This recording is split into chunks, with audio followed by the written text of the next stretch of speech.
felt pretty good. I don't know. I didn't really know what to expect. I never, it's been 5 or 6 months or whatever since I'd played, so I didn't really have a lot of expectations. I just wanted to make sure I played a pretty simple game, and personally, I'm talking personally, I felt pretty good. Obviously the team, I thought we probably deserved a better fate, but it's the way it goes sometimes.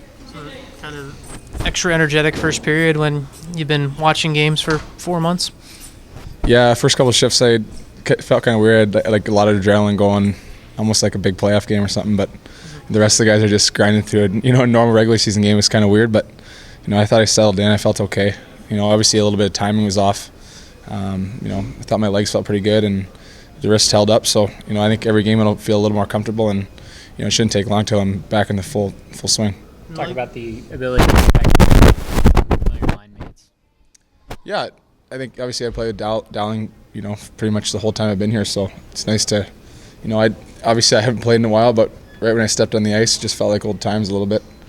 I can sort of read off him pretty well, and I've obviously been watching the game. So, in that regard, the chemistry and stuff felt pretty good. Lower body, just fitness-wise, one of those injuries where obviously you want the wrist to feel better, but able to keep everything else on track throughout this process? Yeah, I think, obviously I feel like I'm in good shape. The biggest thing, though, like until you actually get in a game, and you're battling, and it's hard to simulate those type of battles that you're going to see in a game, even in practice with the other guys. There's just a different element. So I think, that's why a lot of guys, when they're out for a while, they say their timing's a little bit off or whatever. It's sort of one of those things that you'll pick up quick, but if you haven't done it in a while, you just feel a little bit rusty. You got 2 3-and-3s coming up these next 2 weekends. Good opportunity to try and get those legs back under you and make sure your timing is back. Yeah, I think by the end of this weekend, we have those 3 games in a row. No excuse not to be back in the full swing.